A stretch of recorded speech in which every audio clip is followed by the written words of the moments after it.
Glenstal Abbey. This week's icon depicts the encounter between Mary of Egypt and Zozimus.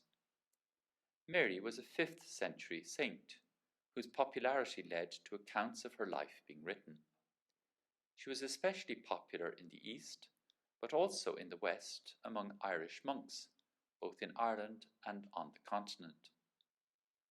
The life of Mary tells that she left home as a 12-year-old girl and moved to the city of Alexandria, where she lived as an actress and prostitute for 17 years.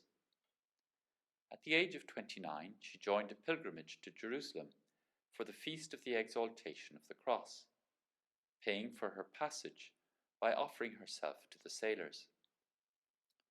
In Jerusalem, she attempted 4 times to enter the Church of the Holy Sepulchre, but was held back each time by an invisible force.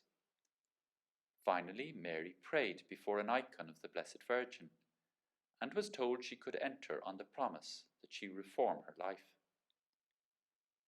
Once she entered the church, she was infused with divine instruction and then left and crossed over the Jordan, where she lived in the desert for the rest of her long life. Her clothes wore out, but her hair grew long and became a second clothing. In this icon, we see her meeting the devout monk Zozimus on the left. He had an extraordinary reputation for holiness, and Zozimus wondered himself if there were anybody in the world who might teach him anything on the spiritual life. An angel appeared to him and told him that he had yet much to learn about how people are saved. Ironically, it is a penitent sinner who will teach him about salvation. Bearded and bearing a halo, he holds his 2 hands out receptively in dialogue with Mary. He is well dressed in his monastic clothing. On the right, Mary stands thin and gaunt from fasting, with long hair, and also a cloak which Zozimus had given her to cover her nakedness. Mary has her right hand raised. We see the thumb and 2 forefingers joined, representing the 3 persons of the Trinity, and then the 2 other fingers joined, representing the 2 natures of Christ. She is expounding the true and orthodox faith to the receptive Zozimus, who hears her story and documents it. Whereas Zozimus was seduced by perfection, Mary was seduced by the flesh. Both see perfection extending beyond their personal stories.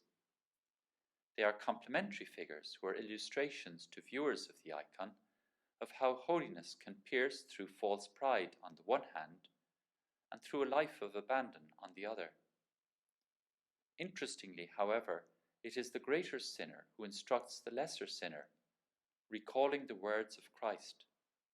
It is the ones whose great sins are forgiven who love more.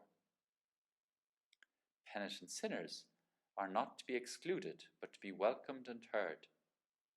At the top of the icon there is a depiction of the face of Jesus, whose gaze encompasses Zozimus and Mary, but especially us, the viewers.